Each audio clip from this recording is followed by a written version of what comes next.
Et bonjour et bienvenue sur Electrivis, la chaîne qui fait rimer électromobilité avec ruralité et surtout aujourd'hui avec humidité. C'est ça. Parce que là, on n'avait pas trop le choix. C'était une date qui est fixée depuis un petit moment déjà.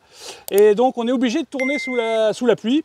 Alors, je m'explique. Là, je me trouve sur mon lieu de travail en compagnie de Marilyn Lheureux, qui est la responsable RSE pour l'usine, d'accord, pour Fromarsac. Oui. Alors, pour ceux qui ne connaissent pas Fromarsac, c'est un groupe d'usines qui produit du Saint-Moré, du Tartare, du Petit Louis, du Chavroux et que sais-je encore. Plein de bonnes choses comme ça. Et ben, figurez-vous qu'ils installent des bornes de recharge sur leur parking à Marsac. Et comme c'est un des principaux points d'achoppement quand on demande aux gens de passer électrique, c'est souvent la recharge. C'est vrai que la solution d'installer des bornes sur le parking de son lieu de travail, ça peut simplifier pas mal de choses.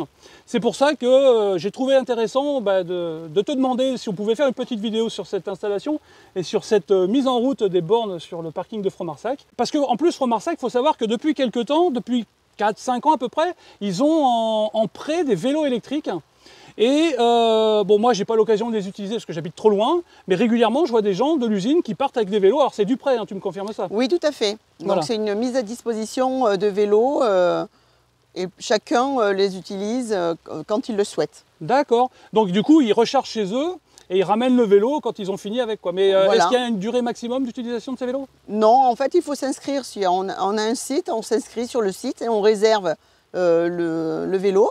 Et chacun le prend en fonction de son besoin. D'accord, bah, c'est plutôt pas mal. Et là maintenant on continue dans le développement RSE, si je veux dire. C'est ça. On installe, il y a combien de bornes? 8 points de charge, c'est ça? 8 points de charge sur le parking de Fromarsac. D'accord, donc là on va pas brûler les étapes. Tu vas nous raconter tout ça, quand, comment, pourquoi, pour qui, à quel prix, comment on se charge. Mais tout ça, ce sera après le générique. Alors, top générique!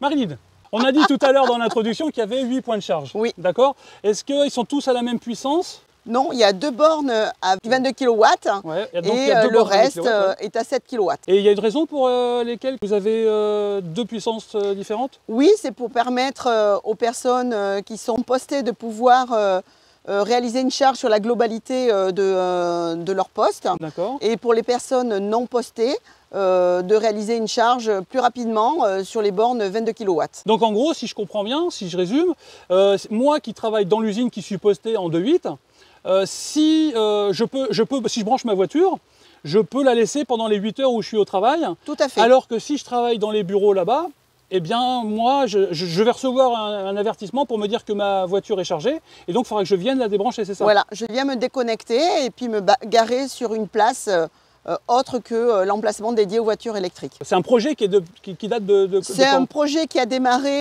début 2023. D'accord. Et là qui arrive à son aboutissement puisque les bornes sont connectées, elles sont fonctionnelles. D'accord. Et donc elles vont être mises à disposition pour l'ensemble des salariés courant septembre. Courant septembre, d'accord. Donc vidéo tournée le 3 septembre. Oui. Hein, alors vous voyez que le 3 septembre, en Dordogne, il fait un temps de... Je le dirai pas, mais je le pense très fort. Alors donc du coup, alors la question que tout le monde attend, hein, des gens qui travaillent dans l'usine, combien ça va nous coûter? Donc en fait, la charge va coûter 16 centimes au kilowatt pour l'ensemble des salariés que vous branchez de nuit, de jour. Il n'y a pas de tarif préférentiel pour le jour ou pour la nuit. C'est 16 centimes pour tout le monde. D'accord. Et vous avez fixé ce tarif comment alors du coup? C'est le prix que paye Fromarsac à EDF. Comment, alors, pour se brancher, ils vont faire comment alors du coup? Pour payer? Alors pour payer, donc, il suffit de vous mettre sur l'emplacement, de télécharger l'appli Total Énergie sur votre... Oui, donc le fournisseur d'énergie, c'est Total Énergie. C'est Total Énergie. D'accord. Donc vous aurez une carte qui vous sera remise par l'équipe Fro. Oui. Et cette carte va vous permettre de vous connecter avec votre moyen de paiement, votre carte bancaire. Et après, vous pouvez venir sur le parking de Fro utiliser les bornes comme vous utilisez aujourd'hui les bornes publiques. D'accord. Alors, j'ai pas bien compris du coup. tu me dis que c'est Fro qui donne la carte ou on la commande sur l'application? Non, c'est Fro qui donne la carte. Donc, alors comme vous pouvez voir sur les images, il y a quand même un gros travail de pédagogie à faire. Oui. Parce que y a plein de gens qui roulent en voiture non électrique et qui se garent. Alors, c'est pas toujours le cas, hein, je suis le premier à l'admettre. Hein. Il se trouve qu'aujourd'hui, pas de bol. On avait décidé de filmer et il y a des gens qui se sont garés sur les places. Alors, tu me disais aussi hors caméra qu'il y allait y avoir un marquage au sol de fait? Oui, le marquage au sol aujourd'hui n'est pas tout à fait finalisé, donc il y aura une peinture au sol, plus le gros logo qui permet de distinguer qu'il s'agit d'un emplacement dédié à la recharge électrique. D'accord, parce que là pour l'instant il y a juste un petit logo. Attends, bouge pas, je vais voir. Voilà, là il y a juste un petit logo d'emplacement voiture électrique. Et là, du coup, ce sera toute la surface ici, là, oui, qui sera repeint. Qui sera de couleur avec le logo positionné de façon centrale. Autre question que je me posais, alors pourquoi avoir installé ces bornes au milieu du parking alors qu'on aurait pu imaginer les installer à l'entrée ou carrément à d'autres endroits? Pourquoi cet emplacement-là, alors du coup? Alors c'est lié à des contraintes techniques que nous ont imposé EDF, ouais, par rapport au raccordement par rapport au raccordement. D'accord. Voilà, donc c'est pour faciliter l'installation en fait. Pour faciliter l'installation, et après de ce raccordement jusqu'ici, ça nous a limité, ouais, sur la longueur de la tranchée. Oui, du coup c'est pour baisser les coûts d'installation. Exactement. Ces bornes, elles seront utilisables par qui? Parce que là, pour l'instant, on parle des salariés qui sont dans l'usine, machin, mais est-ce que les entreprises extérieures, quand elles interviennent sur l'usine, est-ce qu'elles pourront utiliser ces bornes? Ou est-ce que ce sera uniquement réservé C'est vraiment un service que Fro fait à ses salariés. Les bornes ne sont réservées qu'aux salariés de Fro. D'accord, ça c'est plutôt pas mal. Oui. D'accord. Et là, bon, pour l'instant, on a 8 points de charge. Est-ce que dans un futur plus ou moins lointain, hein, je veux dire en termes d'années, hein, parce que là c'est juste installé, c'est pas dans les prochains mois, mais en termes d'années, est-ce que vous pensez rajouter des bornes, quelques bornes? Je pense que en fait ça va dépendre. Voilà, ça va dépendre du parc électrique de l'entreprise, mais on fera évoluer le parc des bornes en fonction du besoin réel et des équipements de l'ensemble des équipes avec des véhicules électriques. D'accord. Et là, vous avez un nombre à peu près de gens qui roulent en voiture électrique? Tu sais à peu près combien on a dans l'usine? Une douzaine. Une douzaine? Oui, une douzaine. Électrique plein ou électrique plein. D'accord. Voilà. À ça, on peut rajouter les hybrides. Ce qui m'amène à la question suivante. On est d'accord que les hybrides pourront se brancher aussi? Bien sûr. Alors, en cas de surcharge, alors là, c'est une petite question piège. Ouais. Oula, attention, je te sens inquiète. En cas de surcharge, est-ce que les électriques seront prioritaires par rapport aux hybrides? C'est une question piège? Non, on n'a pas défini de priorité, de priorisation sur le sujet. D'accord. Non, mais c'est pas un souci, c'est juste moi. Ouais. Voilà, parce que il faut bien reconnaître que je pense que ça va se développer. Et à terme, les 8 points de charge, ça risque d'être un peu juste. Pas tout de suite, peut-être pas dans l'année qui vient, peut-être pas dans les 2 ans qui viennent. Mais dans les 4-5 ans, je pense que ça peut... Oui, mais je pense que ça va... Déjà, les autres sites vont être équipés après. Ouais. Donc on est le premier site du groupe Fromarsac? Du groupe, oui, à être équipé. À être équipé, oui. D'accord. Et est-ce que... qu'est-ce qui a incité... Alors, parce que j'imagine que c'est une décision qui a été prise quand même en haut lieu. Oui. Est-ce que vous avez été contraint ou c'est vraiment une décision RSE qui a été prise? Alors, il y a une contrainte réglementaire. La loi l'homme. La loi, la loi d'obligation de mobilité, oui, qui, depuis décembre 2019, oblige les entreprises qui ont un parc de stationnement supérieur à 20 places à mettre à disposition des bornes électriques, de recharge électrique. D'accord. Pour les salariés. Et l'obligation de mise en œuvre démarre le 1er janvier 2025. D'accord, donc là vous n'avez pas attendu d'être obligé finalement. Voilà, on est. Non mais c'est bien. On a pris de l'avance sur les obligations réglementaires. Voilà, bon, c'est cool en soi. Donc là maintenant, tu vas nous faire voir comment on se charge. Oui. D'accord? Ok. Allez. Bon alors maintenant, Marilyn, tu vas nous faire voir comment on se branche, comment fonctionnent ces bornes. Alors moi je sais comment ça fonctionne, mais n'oublions pas que cette vidéo est à destination aussi des employés de l'usine et d'autres usines qui seront amenées à utiliser ce genre de bornes, qui n'ont pas forcément l'habitude d'utiliser ces bornes.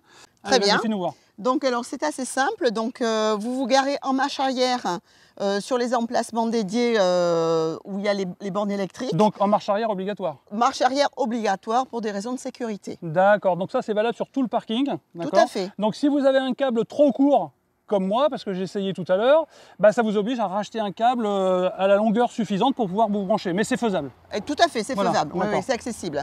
Une fois que vous êtes garé en marche arrière, ben, vous prenez vos cartes Fleet pour les voitures de service et les voitures de fonction, ou pour les salariés de FRO, vous prenez la carte Charge Plus de Total Énergie. Ouais, donc il faut télécharger l'application Total Énergie, donc je vous la mets en incrustation et après vous verrez, il y a une marche à suivre, vous renseignez votre moyen de paiement sur l'application, ça vient, après ça sera débité automatiquement dès que vous utiliserez votre carte de recharge Charge Plus. C'est ça. C'est ça. Donc après vous prenez votre câble. Voilà. Donc là tu as un peu triché, tu as sorti le câble un petit peu en amont, c'est voilà. ça? Donc avec les embouts dédiés. D'accord. Vous vous connectez sur la prise de la borne. Voilà. Donc le petit ici, voilà. Et le gros sur votre véhicule. Voilà. Voilà. Et à partir du moment où l'affichage est vert, c'est que la connexion avec votre véhicule est active. D'accord. Donc après, vous prenez votre carte. Bah nous, ce sera la carte Charge Plus. Voilà. Mais là, pour l'essai, parce que celle-là n'est pas active, on est d'accord? C'est ça. Donc cette carte n'est pas encore active. Donc je fais l'essai aujourd'hui avec une carte de l'entreprise. Et vous passez votre carte simplement devant la borne et le clignotement devient bleu. Et ça devient stable bleu en fait. Ça devient stable bleu. Et là, ça clignote bleu. Et là, j'ai entendu moi Après, vous pouvez vérifier sur votre véhicule. Donc, au niveau du tableau de bord, la charge est active. Hop. Voilà. Donc là, on est à 84% de batterie et 256 km d'autonomie. Alors, rappelle-moi, avant qu'il nous tombe une averse de ouf sur la tête, à combien de puissance sont les bornes? Alors, nous avons 2 bornes à 22 kW et le reste des bornes sont à 7 kW. Donc, au total, il y a 6 bornes à 7 kW, c'est ça? Et 2 bornes à 22, hein, exactement. Ça, pour un total donc de 8 points de charge. Donc, ça commence à faire pas mal. Oui. Hein, en espérant, comme vous pouvez voir, que toutes les personnes qui roulent en thermique ne se garent pas sur... donc là, il va y avoir un gros travail de respect de la règle. Et de pédagogie. Exactement. Voilà, parce qu'on a le même problème dans la vie de tous les jours. Hein. Moi, je le vois bien, hein, régulièrement, il y a des gens qui ne roulent pas en électrique et qui se garent sur les places de rechargement. Donc c'est un tout petit peu, voilà, c'est un peu pénible au jour le jour. Donc si en plus on pouvait éviter de l'avoir au travail, ce serait bien. Alors, je crois que tu voulais rajouter quelque chose. Donc en fait, une fois que votre charge est lancée, vous pouvez suivre l'avancement de la charge sur votre appli, sur votre téléphone, et vous savez à combien de pourcentage votre voiture est chargée. Quand la charge est terminée, vous le voyez en direct sur votre téléphone. Il vous suffit de venir sur le parking et vous débrancher. Donc il suffit de reprendre votre carte et de la passer devant la borne. Donc on repasse la carte devant la borne. Voilà. Et la déconnexion avec la voiture est effective. Donc on peut débrancher ses prises et partir pour de nouvelles aventures. Et le tarif est le même en 22 qu'en 7? Tout à fait. Bon, ben maintenant vous avez vu comment on se branchait sur ces bornes Total Énergie. Alors, bon, pour ceux qui ont l'habitude de se brancher à l'extérieur, ah si, je sais, je suis pas. Pour ceux qui ont l'habitude de se brancher à l'extérieur, c'est pas, voilà, il n'y a rien de sorcier. C'est classique, ouais. Ouais, même moi j'y arrive. Ce qui m'amène à une question un peu plus personnelle, Marilyn. Je crois savoir que depuis peu, tu as commandé une voiture électrique. Oui, tout à fait. Alors, est-ce que tu peux nous en dire un petit peu plus sur cette fameuse voiture électrique? Donc, en fait, c'est une Citroën, donc la C3 électrique, que j'attends avec impatience, qui devrait arriver pour le Père Noël.